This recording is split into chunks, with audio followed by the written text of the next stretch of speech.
Steve, is Misha Gabrielle, Agus lumsa tá Siobhán ó Bitesize Irish. Hello.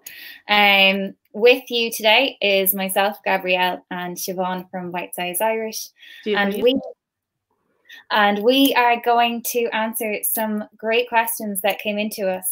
So Bitesize Irish is an online and we are going to answer some great questions that came into. And also we run courses online as well, but our main thing is our online community, which we are really proud of, aren't we, Siobhán? Oh yes, it's brilliant. And so yeah, today we've had some questions come in via email and also from our community as well. So will we start off? Do you want to start off with aghaidhmhasc's question? Definitely. So aghaidhmhasc in England asks, when we say aghaidh, so, and I think it's oh yes, the plural of aghaidh, so aghaidh. So that's the and when we're okay, so when we are speaking, when we're saying aghaidh to more than one person, we say aghaidh. And how does the others reply to you when you say aghaidh to a crowd? So that's aghaidhmhasc's question. So would you like to reply to that, Gabrielle? Yeah, absolutely. So it's just the same as if you were replying to one person, but you change the ditch to daoibh, just like you did when you were saying daoibh in the first place. So it's daoibh. Just like if you were just talking to one person, it would be aghaidh, and then the person would say back daoibh. It's daoibh. So it's simpler than you expected it. It didn't change as much, probably. So another thing I'd like to add there, I guess, is if you're addressing a crowd, but it's just yourself on your own, I guess one person would reply, "Gee, smara ditch" to you if it's just you. But if you would like a crowd of friends addressing another crowd of friends, well, they would reply, "Gee, aghaidh," back to your greeting. So it kind of depends, I guess, on how many people you're speaking to, just the one or multiple. So well, I suppose yours is a bit more. Yours is more likely than my situation, to be honest. I think I got a bit confused. Well, it's both are possible for certain. Possible, I wasn't likely. So I'll just put that up on the screen there, what it looks like. Gia smaradich, that's the reply to Gia ditch, or Gia thieve, or Gia rive, whichever pronunciation. So it can be ditch or rive, so you can see that with the DH or without the DH, without the H. So it can be Gia ditch or daoibh. So it all depends on if you're speaking to one person or multiple people. So daoibh or rive, and it's multiple people. I think I'm lucky I have you here, Siobhán, to reel me in and remind me. And I will do the same in a few minutes now when I may say something. We'll move on. We've got a couple of grammar questions here. We've got one from Lisa in the UK, and this is a really good question, and I think we'll have a really good chat about this. So her question is it better or best to keep working through a variety of lessons, learning new words and speaking as much as possible in the hope that the understanding of grammar will start to happen naturally as I become more familiar with the language? Or do you think it's best to focus completely on grammar only until I understand it? Any advice would be welcome, aghaidh. Well, for me, what I would say is to continue doing what you're doing, focusing on a variety of lessons, speaking as much as possible, but also listening. Because the more you listen and the more you hear the Irish language, the more when you go back to your lessons, they'll make sense. That you'll start to recognize patterns and things like that. So what do you think, Siobhán? Oh, definitely. I agree there. Just keeping all the different elements, listening, reading and everything. And with grammar, I wouldn't say to shun grammar completely, but it's kind of supplement your learning with grammar, I'd say. And kind of see it as a guide rather than rules that you have to strictly abide to, but rather a guide that's helping you, that's explaining what Irish is, rather than these strict rules that you have to comply to. So I would say if you change, I think it really helps when people change their attitude to grammar, seeing it rather as a guide, as like road markings or something. Kind of, it's helping you along the way and just supplementing it. So I wouldn't recommend you to just focus on grammar, because you can get really bogged down with grammar, and it can be very confusing, I think. So it's like if you're driving a car, if you're just focusing on the rules of the road, okay, you need the rules of the road, but there's way more to driving than just the rules of the road. So just keep going with what you're doing. It seems like you're doing great, Lisa. Yeah, I think that's really good. That, I mean, to continue doing what you're doing and supplement it with the grammar, you're right, because the grammar on its own really doesn't really mean much if you can't use it and you're not practicing it, I suppose. And exactly, it's all about the rules of the road. That's such a good analogy, because they're just patterns and rules to follow. But how would you get used to them if you don't actually drive, I suppose? So there's no point in learning the rules and not driving. There's no point in learning the grammar and not using it. So we've got another grammar question. Oh yeah, from Hannah in the United States. So she says, what's a good way to learn sentence structure and grammar in Irish? So moving on from what we were just talking about, I don't have the money to pay for an actual course, and I feel like since Irish is such an uncommon language, it's hard to find learning material. Well, that's true, but there are a lot of free resources online. I'm sure, I mean, if you sent us this question, you know that we have free resources. So we obviously have all of Siobhán's amazing videos on YouTube, and we also have our taster courses. So essentially they're just a taste of our bigger course for our Explore and our Grow members. But for anyone interested in trying them, you can go to www.bitesize.irish/free, and you'll get a taste of, I think it's 20 lessons, which will give you, I suppose, there's a little bit of grammar in there, but not lots. So that's some free resources. But there are some others as well. What do you know, Siobhán? So I would recommend any type. Now these mightn't exactly be free, but any type of grammar book. It could be from the world renowned series Teach Yourself. There's Teach Yourself Irish Grammar. That has lots of practice, lots of examples and lots of exercises in there. But there are numerous grammar books out there with the instructions, with the descriptions in English. So that's really handy. And make sure that they have lots of examples and lots of exercises as well. And that's very common, to be honest. That's common in any modern Irish grammar book. So just really to go online on any, even I would say Amazon, if you just go put in Irish grammar, you'll probably come across something great there. But Teach Yourself Irish Grammar is quite a good, I would say, it's a starting base. Also, when you talk about online resources, I would say possibly the best online resource for grammar is nóchaidí, and I'll just put that on there on the screen. So this is the link, and we'll add it to the blog post as well later. That's connected to this live stream. So I'll just add that there. So this is nóchaidí, and it's quite in depth, so it might seem overwhelming, but there is really so much information on there about sentence structure, everything under the sun. And even just Googling sentence structure Irish, just Googling things can bring up a lot of information. And sometimes it seems so straightforward, but sometimes we can easily forget that. So that's a really good thing to do. So, but definitely this website has just so much information on there.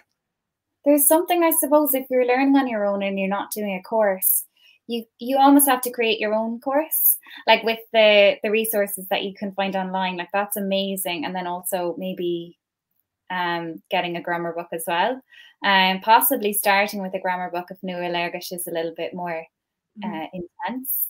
But yeah, it's all about I think you can definitely do it. It just will take a bit more discipline, maybe. Another thing I'd recommend is reading texts. Any type of text, like short stories. Start off with something simple. There are quite a few short stories online now. There is a website called fidil, and some of these are really simple. So this is the website. I don't have the full URL, but if you just Google fidil, it will bring it up for you. Oh, sorry, this is the URL, so it's fidil.ie. So I'll just put that on the screen now. So fidil means fables or fairy tales, and this has some which are classed simply, which means simple. So there you have some quite simple fairy tales. So you can start yourself off with those. You can try different texts, and that way you can see lots of different sentence structures and practice using sentence structures and using a grammar book to supplement understanding these structures. And of course, if you can at all, try and reach out to Irish speakers whenever possible. And there's lots of forums online that are really, really great to use when you have questions, and they're free to use. So and Facebook groups and all the like. So you're not alone when you're learning Irish.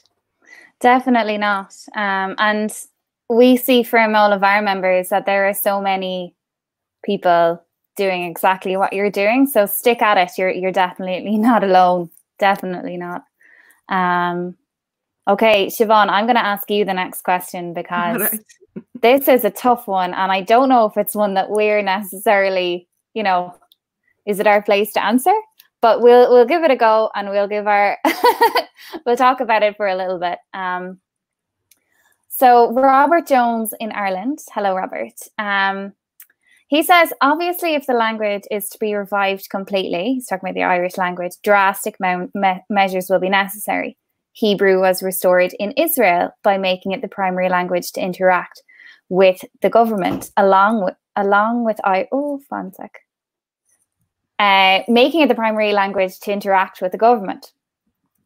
Along with Irish becoming the primary language of education, would you guys accept a similar approach to restore the Irish language? So he's offering this idea of a really, it's an extreme approach to restore the Irish language, and that would assume that, I suppose, everyone in Ireland wants Irish to be their daily language. I mean, it's both of ours, but Siobhán, how are we going to answer this?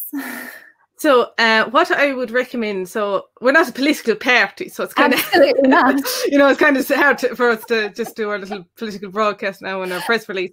But speaking for myself now, definitely I would love to see Irish revived as our national language. But traditionally, Irish revival has been seen as more, not in the sense of monolingualism, but more of bilingualism. So it's not the sense of just running English speakers out of the country. That was never the idea. If you look at like Patrick Pearse's Pádraig Mac Piarais, if you look at his works, you will see that he is very, very much tolerant of English speakers and sees them. He even said that those who were born and raised through English, and that's their tradition. The English language, such as in the southeast, where English has been there for a very long time. There is Irish as the native Irish speaker. So you can see that in one of his works. I can't remember which exactly. So it's not something new to say that, but definitely the Irish language it's the main language of the Republic of Ireland. So of course, it's nothing controversial to say that it should be the primary language of the people of Ireland. So instead of me just rambling about that, though, what I would really recommend reading is the book Gaeilge, A Radical Revolution by Caoimhín Jabara. And I'm sure he is way more qualified to speak on this topic. And it's a really, really informative book. Now, he's a historian of languages, and he taught himself Irish, so he learned Irish anyway as an adult. And the crux of his argument seems to be that he would want the Irish state to Gaelicize itself over time. So he, as your Robert, as you mentioned there about the government having a major part, he also sees the government as a major part of this revival. So he would want that so that all the employees would operate, or at least most of the employees would operate true Irish exclusively, and that therefore the ordinary citizen would need some degree of Irish and of an understanding of Irish to be able to interact with the state. So that's his idea, and also to have some sort of benefit or economic imperative offered to get people to the ordinary citizen to speak Irish and use Irish in everyday life. Also he makes the point there of as one generation of the Irish people, like taking one for the team, as they say, and in that way really banding together and deciding as a nation to raise their children through Irish, and at home as well as educationally. So he's kind of implying in the book that you get away from the idea of Irish as just a hobby kind of, but actually making it a way more important part of your life. So he's saying that like revival can't really happen if it's just confined to education, and you need home and education. So that's his point. Those are the points he makes in the book. So at least that's my understanding of my reading of his of those points. So if I would really recommend that book for everyone to read, and of course you can make up your own mind. Some people may think that that's way too extreme. Some people might think it too soft. I don't know, but so some people might think it takes a bit of tweaking. I don't know. I probably wouldn't say it's 100% perfect, but I think it's a great idea. But that's my opinion. I don't know if I can say that over the, for the sake of bite-size itself. So that's my personal opinion there. But anyway, it's a good book. Don't need to go to any strange like illegal websites to buy it. It's very easily obtainable. And that's it. So it's not some sort of strange underground book or something with some very revolutionary ideas. But it might be revolutionary, but they're not legal or anything. So they're not illegal, no, definitely not. And as we said, like we're not a political organization. We're not in government. We're not in a position to make any of these things happen. Of course, we'd love more people to be speaking Irish, and I mean, that's why we do what we do. But yeah, it sounds like a great read, and definitely one for the reading list if that's the sort of thing you're interested in. Hopefully, Robert, you'll enjoy that, and please let us know if you read it, and let us know what you think. So our next one is, it's an interesting one actually. It's from Darren in Savannah in the USA, and his question is around the word this, THIS. He says, in Irish, that word has many forms. How do you know when to use sé seo, é seo, or just seo? Also, the seo, SEO, so that's this, sometimes accompanies on. However, it is separated by a noun, i.e., cheannig mé an cóta seo inniu. It's all a bit confusing. Thanks. So I think I'm going to add a little bit here, and then I think, Siobhán, you'll put the snoss on it and you'll explain it a little bit better than I can. But so when, especially looking at é seo and sé seo, you have to think about the sé and the a rather than the seo. So the seo is your afterthought nearly. So you need to see when your sé comes in the sentence. So is it because we're going to talk, like, it's going to be pretty grammatical, but then we'll bring it back. But we want to see if the sé is the subject of the sentence. So if it's doing something, if the sé is doing something, then you'll use sé. If the he, I suppose, is doing something, it's sé and it's he. And then if it's something that's being done to him, it's a, which means him, or it, obviously, as well. So that's where the a and the sé come. So without knowing the sentences, it's kind of hard. But let's say you would say céard é seo. What is this? Céard é seo. And then you would say Help me out with an example. Tá sé seo go deas. Yeah, tá sé seo go deas. This is nice. So there's two different ways of using it in two different contexts. And as well with the thing that you were saying about an cóta seo, that's to do with our word order, obviously, and how it's different in English. So we don't say, in Irish, we don't say seo cóta. Well, you can, that means something different. But so you wouldn't say this coat is not seo cóta, it's an cóta seo. So when you're using seo as a sort of an adjective, it would come after the noun because that's where the adjectives in Irish come. So an cóta deas is the nice coat. An cóta seo, this coat. Siobhán, can you clarify that a little bit more in case people are confused by what I just said? Well, you definitely went through it quite thoroughly there. And that's the thing, the she and the a, that's nothing got to do with the show, as you were saying there, Gabrielle. Yeah. That's got to do with if the she is the subject or the object, that's the thing. So the she is the subject, the e is the object. So the she is the person who's doing it. So tá sé, or it, like here's tá sé seo go deas. So you're not doing anything to it, you're just saying it's nice, it's not having anything done to it.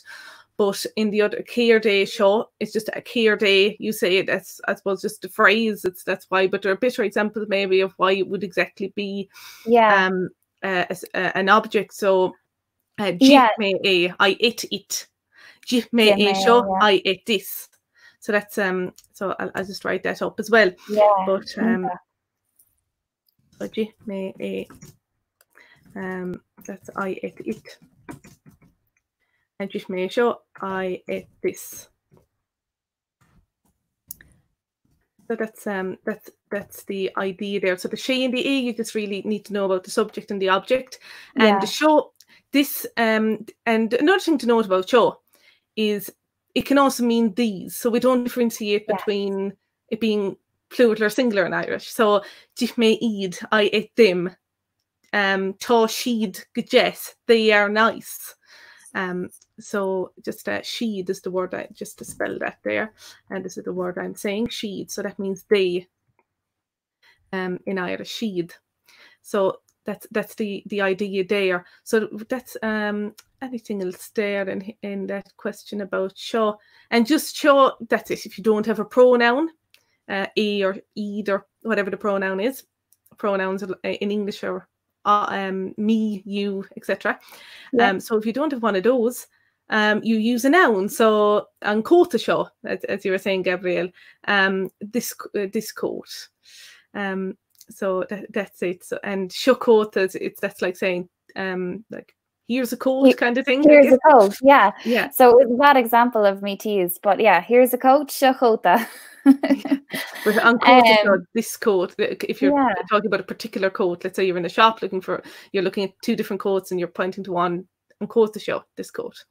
Yeah, Sinead. So I suppose like if you're getting into the real nitty gritty of the word this, before you get hung up on that, make sure that you know the main thing is to know the object and the subject of the sentence. So like if it's he or if it's him, if it's she or if it's her, that sort of thing. So you know what pronoun to use. So is it she or a or she or e, or shead or iad, and then start thinking about adding your seo. But the seo here it's not the most important bit of the sentence yet. Just making sure that you can compose the sentence apart from that. So we have our next question is from Barb in San Francisco. Which Barb? She says, on Radio na Gaeltachta, so RNG, that's our Irish language radio station, I hear numbers, for instance, cúig a cúig a cúig a trí, ocht a ocht a ní. I know it is 55538889, but could not find what the number is on the RNG website. Okay, so she wants to know the RNG number, which I don't have. And then she also asks what's the proper way to string numbers together to say telephone numbers and addresses. She wants to get a good understanding of the numbers that she's hearing. So I would always say that if you're hearing it in radio na Gaeltachta, it's probably correct. But I know for clarity's sake, this is how they say their numbers, in particular, cuaig a cuaig. So you would always say that cuaig a cuaig a cuaig a trí, and then the next is ocht a ocht a ní. So you had it right. You translated it. Did you get the number, Siobhán, or do you know where it is? I'm looking for it now, and I'm trying to find it. It's usually it's somewhere on the website. It's not too problem, but I have seen it before. So even if we don't focus on finding the number, what do you think about how to say the numbers? Like, is there I don't know if there's a more correct way of saying numbers like that, or I know I always hear a hocht a ní. That's just a small observation there. A so with the a before it would be a hocht. Yeah. So that's it. So when you're, I suppose the point there is when you're just reading out a telephone number or any figure that's on its own, it's not counting something. You're not saying a number of things. You're just stating a figure. You just say those numbers, the counting numbers, let's call them, a haois, a dó, a trí, a cethair. Yeah. Those numbers. So that's why it's a cuaig, a cuaig, a trí, a hocht, a hocht, a ní. Yeah. And that's why there's the a in front of it, is because that's how we count in Irish. So it's the same as if you were just counting your numbers on your number line. You're saying your numbers. I suppose for addresses, well, our addresses in Ireland don't really have that many numbers in them apart from the air code, and we might either use, like, so let's say for Galway it's H91, so you might say H nóchaidí, or you might say H a ní whichever. I don't know if there's a specific way to actually say the air codes that's more correct than another. I know in other languages, like in German, I think I remember when I was learning there was a specific way to say the phone numbers, but for us, for Gaeilge, I don't think there is. Like, I don't think you need to take them in certain blocks, like four numbers at a time and 3 numbers or anything like that. I think as long as you're saying the numbers clearly and you're counting them properly with your a cuaig, a cuaig, a cuaig, I think you're going to be okay. What do you think, Siobhán? I agree. That's how it would be. That's exactly it. And when you're talking about addresses, I suppose one time you might come across it is a house number. Yeah. And those are said just like when you're counting figures. So a daoibh,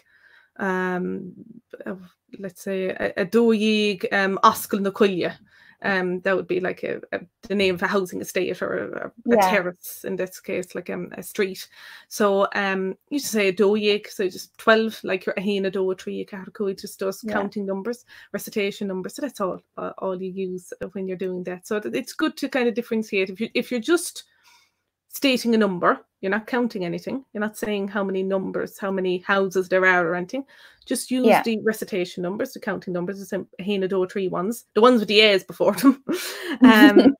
And if you're actually saying 12 houses, use the house counting words. So that's the difference there. Yeah, and I suppose that's how you know if it's an address or you're counting the houses. If it's aghaidh, it might be 12 houses. But if it's daoibh, that's not going to be an address. But you know what I mean. It's that's how you'll know. We have a really interesting question next from Dana in Chicago, and I found this really good because actually I did learn these terms at the beginning of the pandemic, and then I forgot them very quickly. So Dana has asked if we can share some new terms in Irish that have become necessary due to COVID-19. Perhaps quarantine, government shutdown, coronavirus, and a vaccine. So I have a couple here. I have a list here that I can pop in. There was some infographics, very nice infographics. Yeah.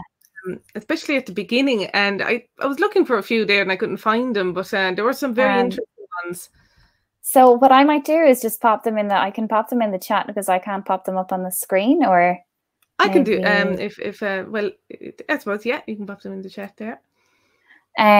So I had on coronavirus. But there were I know there were some other options for that. Had you heard any other options for on coronavirus? And virus coronach. That was another one I'd heard. Yeah. Yeah, I remember having a discussion about this before the lockdown and before everything, about which was correct. And at the time I was like, sure, it mightn't matter. We might not need to know. But we definitely did. So we have scara socialta is social distancing.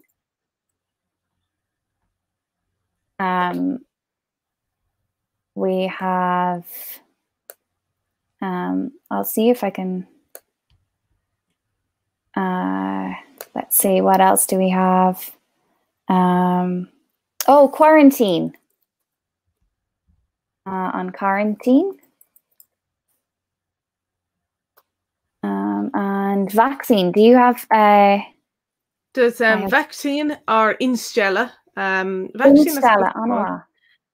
The most common, but I think you also hear instella, but instella is more injection, so I guess vaccine is the I think it's VACSAI for the N, vaccine. Yeah, just put that up on the screen.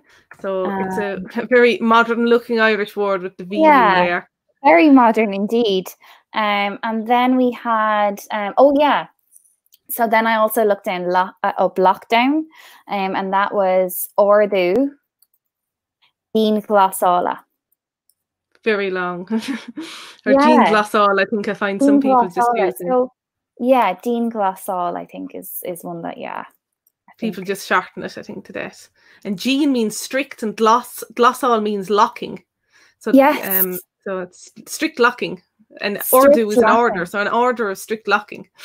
Absolutely, it's an intense one. But so they were the main ones that I looked up. Oh, people are asking face mask. So there's a few there. There's a few there. It's been an interesting one.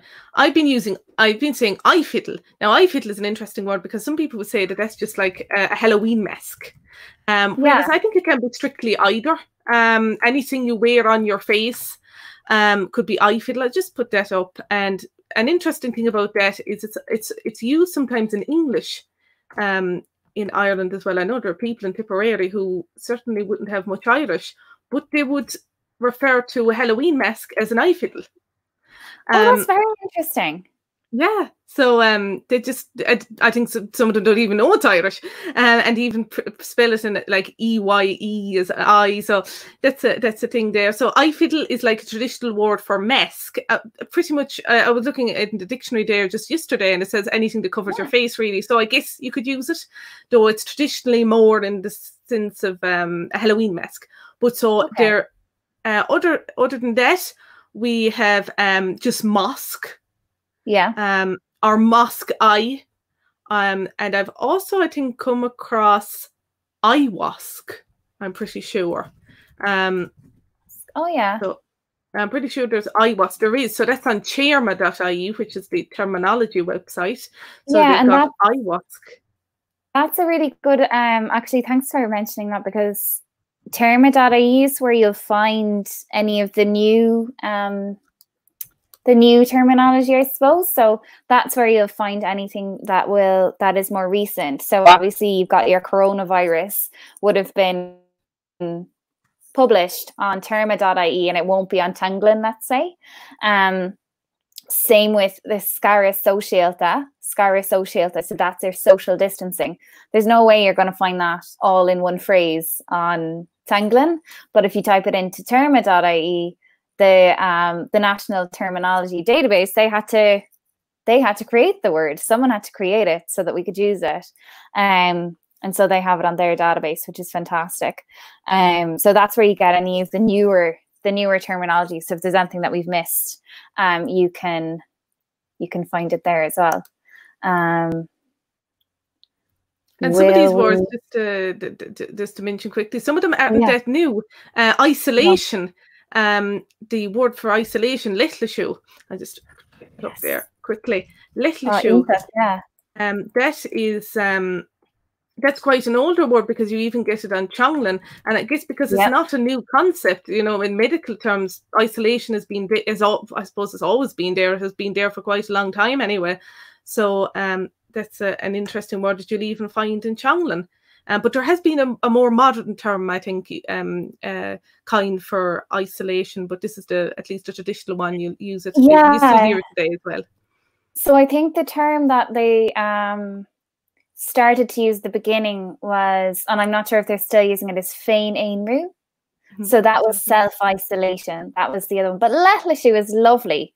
I mean, it's a terrible idea, but it's a lovely word. You know, if it's an older word as well. It's nice to use it. Will we move on to our next question? Yeah. So our next question is a two-parter from our gara Aidan. So our friend Aidan, who is a Bitesize Grow member, and he has two questions. So we'll answer the first one first, and then the second one we'll do that. Only Siobhán. So during your day-to-day life, so that's myself and Siobhán, how often would you use Irish outside of your immediate family or household? So I suppose I'll answer it first. I would have a number of friends who I only speak as Gaeilge with. So I've a few friends who I don't, who I would only speak Irish to. So they'd be friends that I met during university when we were studying Irish, and also most recently as well when I was back studying to become a teacher. And anyone who I met, anyone who I would meet through teaching, I would only speak to in Irish. If I go to the shops down in the Connemara Gaeltacht, I live in the northern part of the Gaeltacht, but if I go down to the southern part, or the northern part of Connemara, but if I go down to the southern part, I would always talk Irish in the shops down there, because I know that people have Irish, so I will always use it. So for me, I would use it whenever I know someone has Irish. I will definitely use it. So let's say if I'm down on Gaeltacht, or if I'm around people who I usually connect with through Irish. We also use Irish all the time, speaking to each other through Bitesize as well. Except obviously right now when we're doing our Q&As, it's kind of funny to be speaking as Béarla. But Siobhán, how often would you use Irish outside your house and your family? Yeah, so well, I'd be, I suppose, in a slightly similar situation.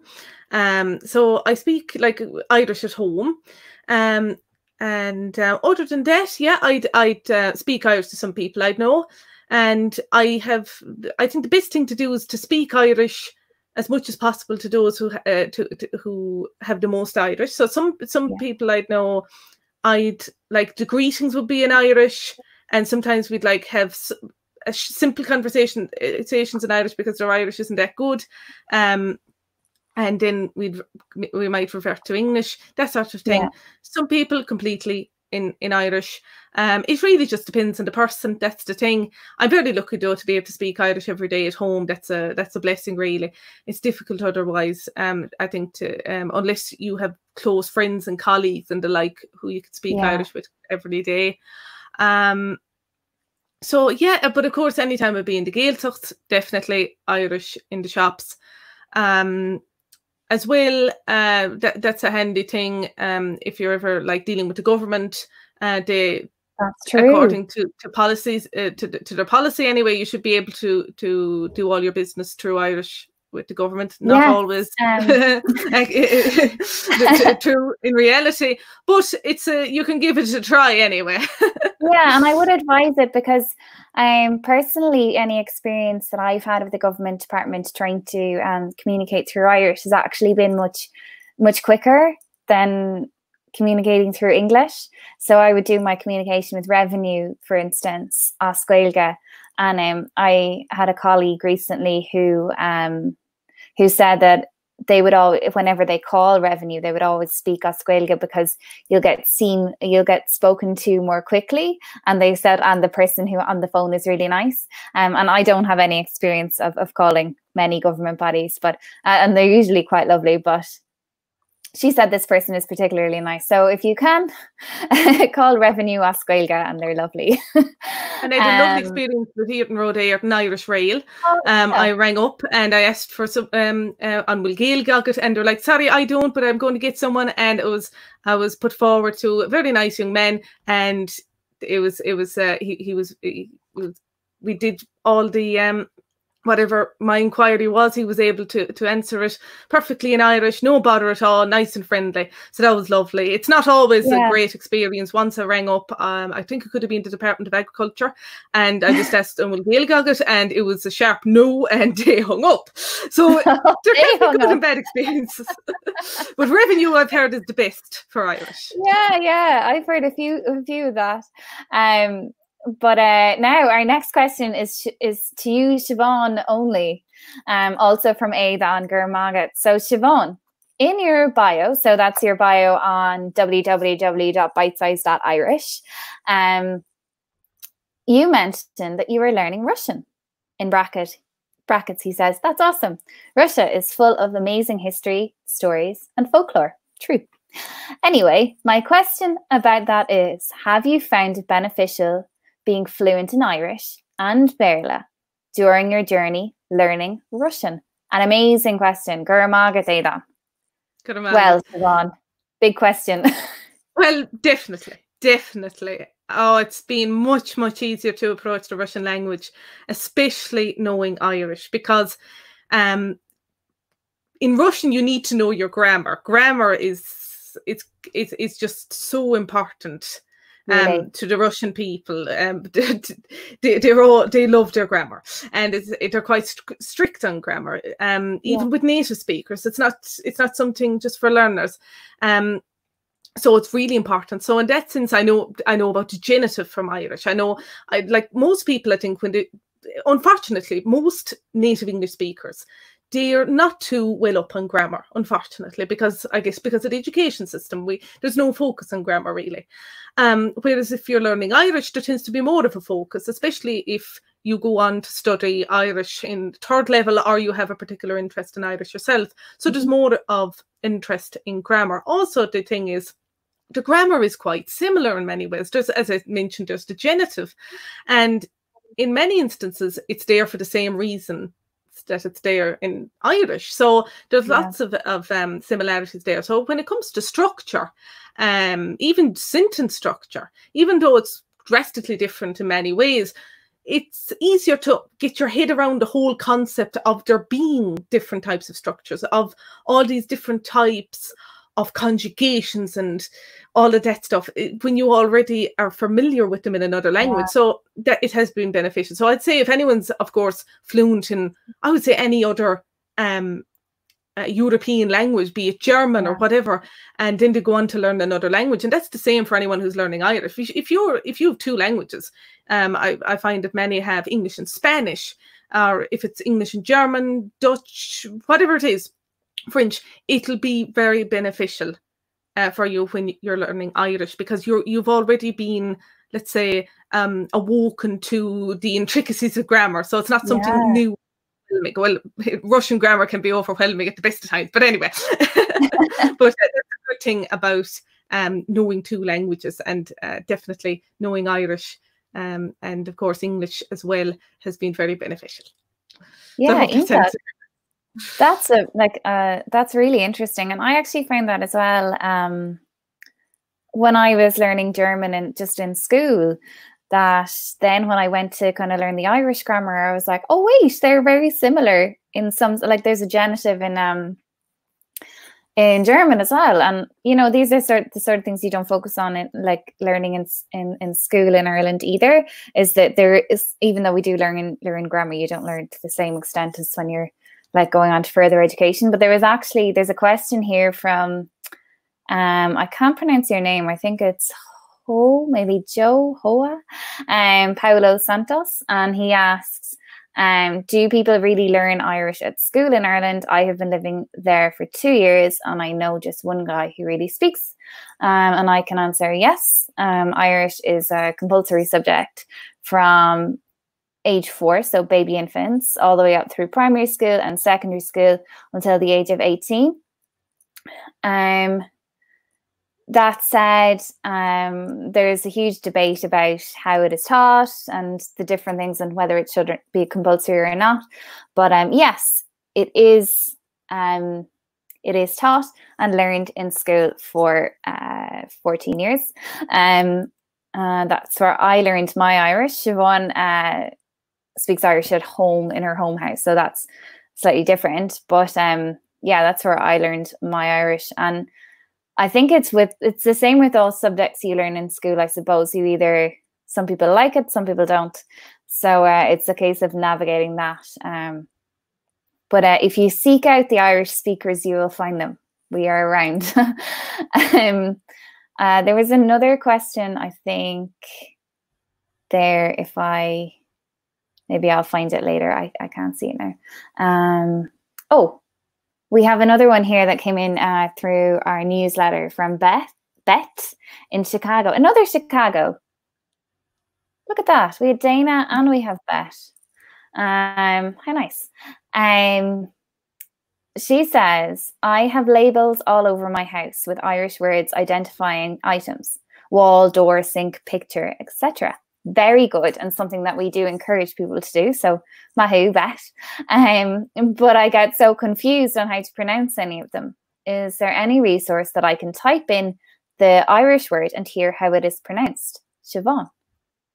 Well, I would recommend changlan.ie. There, you go into Changlan, let's say, type in Doris, door, and you will see on the far right, you will see a pronunciation tab. So you just click on there and you can hear it in the 3 major dialects. Most nouns, at least common nouns, are on there. And if it's not there on Changlan, you can try folklore.ie. And that also has a wide variety of pronunciations in the 3 main dialects. Yeah. If that fails you, there is the digitized kind of it's automated, but it is quite good actually, and it's called aber.ie. Oh yes, yeah, excellent. And that's one, and it's actually quite good. It's usually correct, so it's worth a try. So even if it's not 100%, the person will probably understand you, and you'll probably manage eventually to find out the exact way to pronounce it. But and that's one. And last but not least, I would recommend going to Forvo. So I'm not sure, I think it's forvo.com. Yes, it's forvo.com. So forvo.com, there's many languages on there, but if you type in a word in Irish, you should find it. Just make sure that it's spelt in its basic form, doesn't have it's not lanite, it doesn't have the shave or something like that. So just make sure it's spelled properly, and it may be on there as well. So sometimes you get rarer words on there, because those recordings are created by volunteers from around the country. So it's a very interesting resource. But definitely, I would say your first your first port of call should be Changlan. So yeah. I'll just revert back to Changlan. I was just going to suggest Changlan, but then you had all of the other ones as well, which is excellent.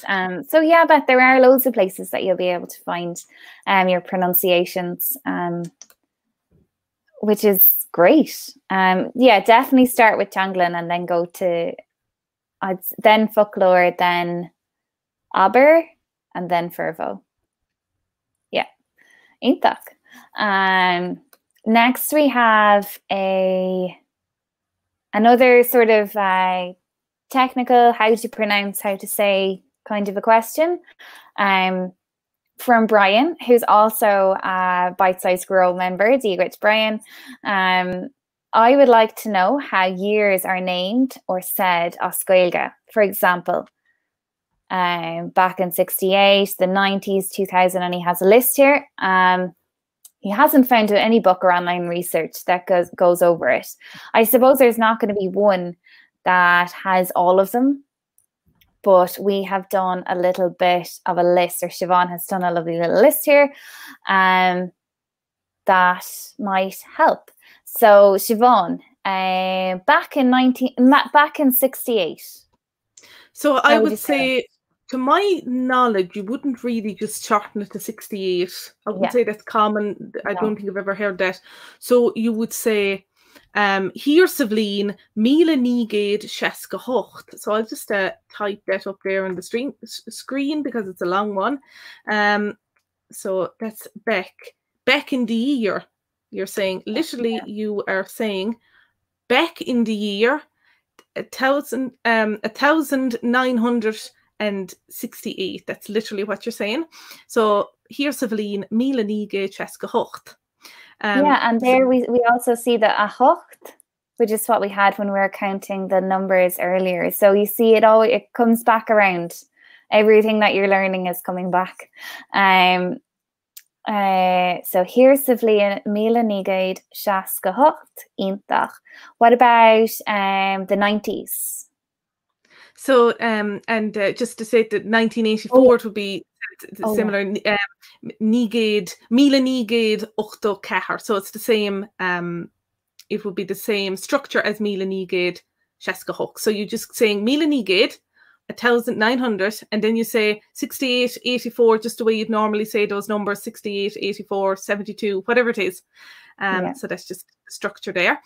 Then when it comes to the 90s, you would say na nóchaidí. That's what you'd have for that, and there's different ways. So and then you probably find that online in one of the dictionaries, I'd imagine, possibly, if you wrote in the 90s, perhaps in one of the more modern dictionaries like folklore, possibly.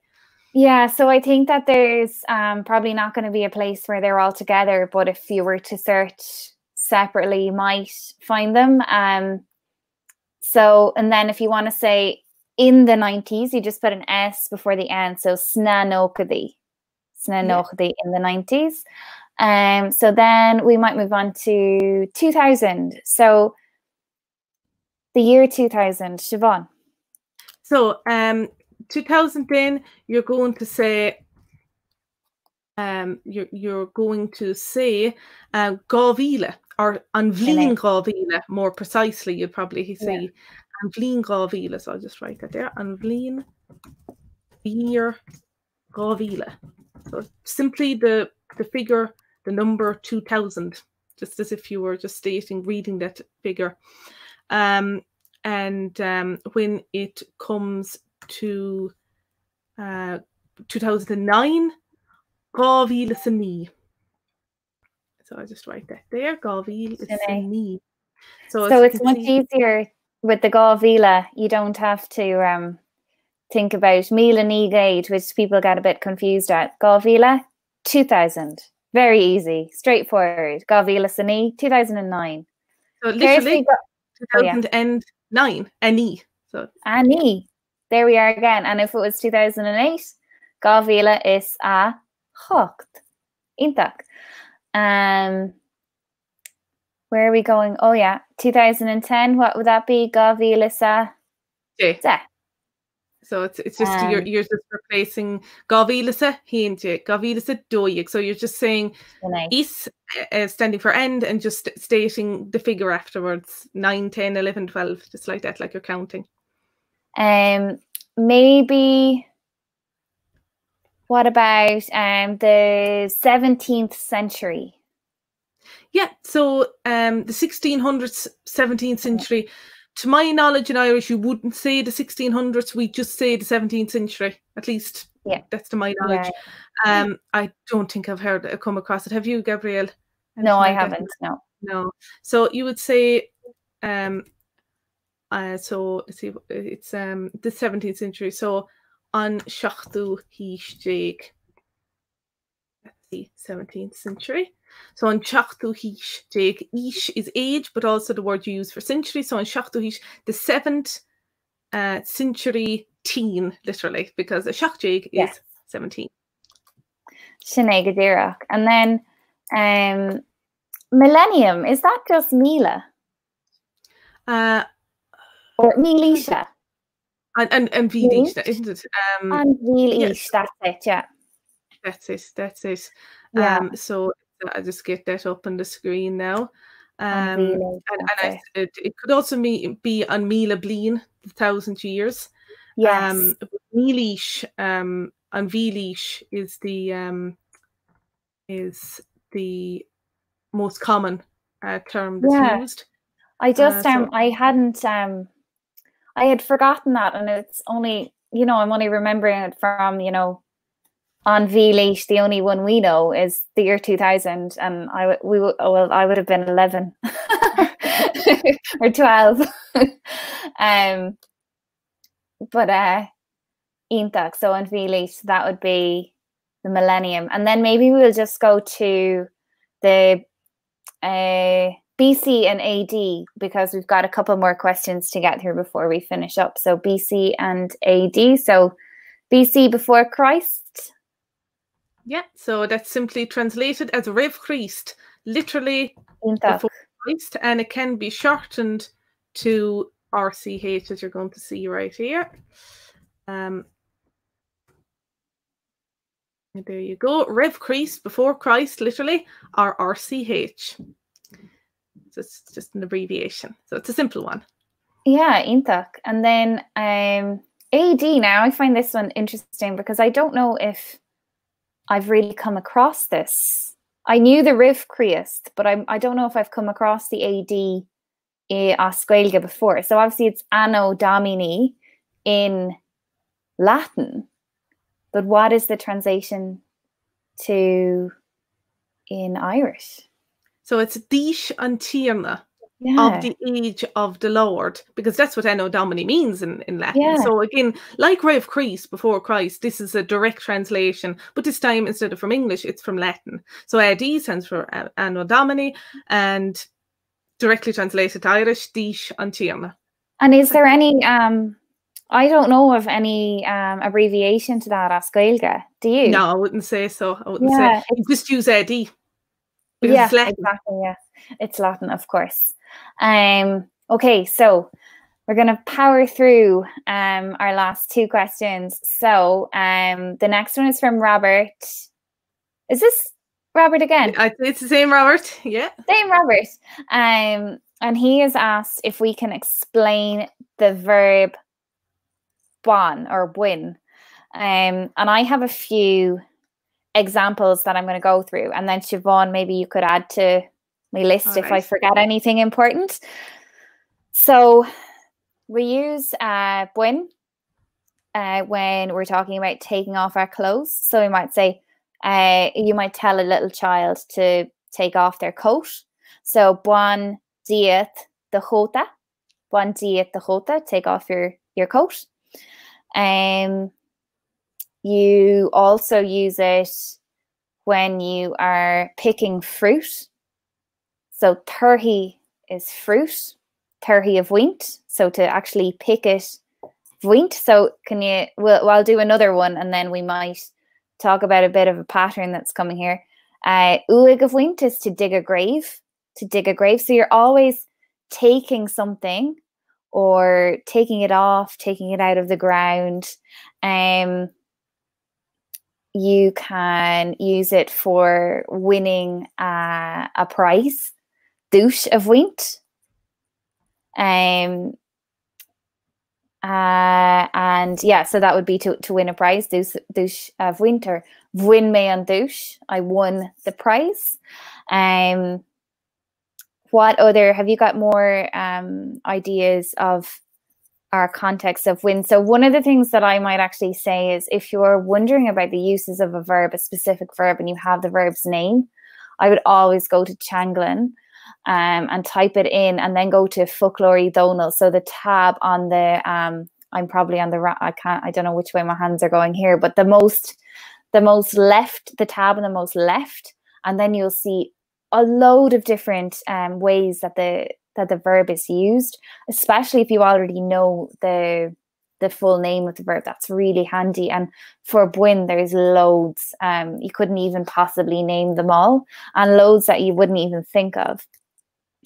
So that'll be my first tip. But Siobhán, do you have any more to add to that list? I would say extract.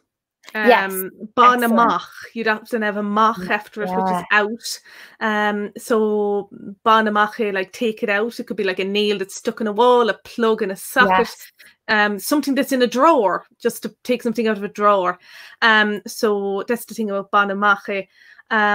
So anything, I would say a simple way of thinking of bun is ban or buin. It's also pronounced. You could just think of it as remove or extract. I think that's really it. Now, it can, as we're saying there, as you're saying there, Gabrielle, with fruit and stuff, you wouldn't really say that in English, but it does make sense to extract a grave. You're extracting soil from the ground to make a grave. You're removing the fruit from the plant. So it does logically make sense. Yeah, and the duit of bhaint, I don't know where it comes from. Well, maybe you're taking the prize. And you can also hear it with a mach. With a want to mach, it's like to achieve something. Yeah. So take it out, I guess. Absolutely. Okay, so we're going to go on to our final question because we just hit an hour and it's late here. As you can see, it's getting dark in my room. So there's 2 questions here and they come from the same person. They come from Mike, and he is in Colorado. Deag Mike, and he asks, is there a Bible with Irish and English verses side by side you could recommend? And Siobhán, what would be the answer to that? Well, I would initially say no. So there's not a printed version like that, not to my knowledge, and I doubt very much if there is. But there is a printed version of the Bible, and you can simply Google it by Googling on Biblia Nefa. So I'll just type that up. But online, there is a way that you could do it online, and that is most Bible websites, they have them in multiple languages. I can't think of any URLs off the top of my head, but there are some. So Bibles.org, that's one. It does have the Irish version on there. It has the most common Irish translation. It might even have a few Irish translations, because believe it or not, there are a couple going back as far as the 17th century. So you can see there, and you could open another tab and just have it side by side. And of course, that's the handy thing about the Bible. You can compare verses because they're numbered. And I know sometimes the numbers don't exactly correlate, but that's usually the will. So that's one thing about that. So that's the thing. So if you look up on Biblia Nefa, you can find it, as I said. If you go to any major Bible website, such as Bibles.org, you can search in the different languages, and if you'll find Irish or Gaelic, it could be under, and you will find at least one translation of the Bible to Irish, and you can compare it then to the exact same verse in the English version. So it's possible. No, it's not available, but you can make it happen. Yeah, exactly. And Mike's other question is something that I actually can't answer, and I'm not sure if you'll be able to either, but this just came in quite late that we hadn't seen it. It just came in a few minutes before we started. But his question is, what's the history of the Book of Kells? And also, is the Book of Kells available in Modern Irish, possibly with side-by-side English verses? I'm not sure about it being available in Modern Irish. Do you know if it is? I haven't heard it being available in Modern Irish. It wouldn't surprise me if it was. But the thing is, now I'm not sure how much Irish is in the Book of Kells. I thought it was mostly Latin. Well, it's in the illuminated script, and I think it's a mix of Latin and I don't know. I would say it's only there's very little Irish, I'd imagine, in it. Just doing a quick search there, I'm just only Latin is coming up. I think there's a pretty comprehensive rundown of it on the Trinity College website, because it is housed in the Trinity College Library. So I suppose we don't really have that knowledge, but it might be something that you might be able to find on the Trinity College website, or by contacting them maybe either, because it could potentially be something that someone in their college has done, if there are Irish parts that would be worth translating. So someone here has said that the Gospels are in Latin. So there we go. That's my understanding. Most of the older manuscripts, if they're anyways religious, they will be mostly in Latin. So that's the thing. But there are definitely old Irish texts in Irish. The Annals of the Four Masters, for example.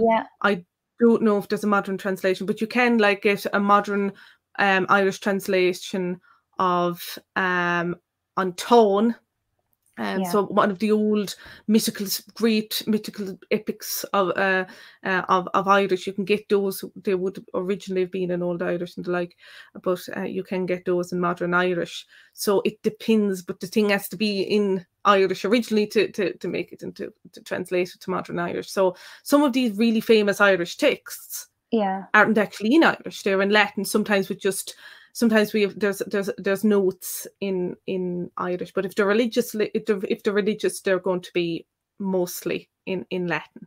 More likely, so we just have one question that I really want to answer here about someone who's asked if we have read the translation of the first Harry Potter book, and what level of Irish should you have to read it. And I have to say I haven't, but I've heard it's a quite a challenging book to read. I know one of our members has read it with the English version side by side, and they found that they were able to with that. But I'd say probably an intermediate level of Irish at least, and a lot of patience would be necessary, because there'll be words in there that will be quite challenging. The Harry Potter books themselves would have some words that are made up as well, so you have to be able to differentiate between the words that are real and the words that are made up. Have you read it, Siobhán? I haven't actually. No. But that's what I'd say anyway. Especially, I think reading translations is always can be a challenge, especially of books like that. But if you are going to undertake it, I'd say have the English version on one side and the Irish version on your other hand, so that you can and also a dictionary, so you need 3 hands to get to everything, so that you can follow it, I suppose. So we will finish up there, because we've been rambling on for over an hour. AJ in the comments has asked how you ask questions. So to ask a question for next time, sign up to the Bitesize Irish newsletter. You can do that through our website, www.bitesize.irish. And we send out a newsletter the day before, a couple of days before we do this Q&A, and then we will answer as many questions as possible. We got through them all today, which is unheard of. And if you're interested in learning more about what we do, if you're not already a Bitesize member, you can sign up for a taster membership. So that's a membership which includes, I think it's about 20 of our lessons. And it's just a taste of what our bigger course involves. And you can do that by going to www.bitesize.irish/free. And that will also sign you up for our newsletter as well. So by signing up to our taster membership. And we also have a Bitesize for Beginners course there as well. And then that gives you an idea of what our courses are like. So our Explore membership includes all of our courses, but then our Grow membership includes much more. So our community forum, which is what I was talking about at the start, and also a weekly call with Siobhán called Bitesize Bio, and also calls with other members as well, which is really it's really the core and the heart of what we do, is connecting people and creating that community. So Sinead Wemsha, that's all from me. I'd just like to say aghaidh for the lovely, so thank you all for the lovely comments. So I've got some lovely comments coming in there, and everyone is so thankful for answering for answering your questions. So that's great. and so it's brilliant to see so much enthusiasm. So that's brilliant. It's great to see everyone using their Irish and everything. So that's brilliant. Yeah, that's actually gahala, and it was really great to get to answer all your questions, and it's really nice to see when everyone's chatting in the comments. We look away for a few minutes, we come back and there's a conversation happening that we're not part of, which is lovely. But yeah, it was really nice, and we hope that we answered your questions. Again, my apologies for answering that first question incorrectly. Thank God Siobhán was here to save the day. Really incorrect. It was just it wasn't exactly what was asked, but that's okay. Gur mhíle magadh, it was great. Gur mhíle magadh Siobhán, Agus mar dúirt me, as I said, if you want a taste of what we do over at Bitesize Irish, you can sign up for a taster membership, www.bitesize.irish/free. So sin é weimse, slán go fó. Slán tamil. Ihuwa. Slán.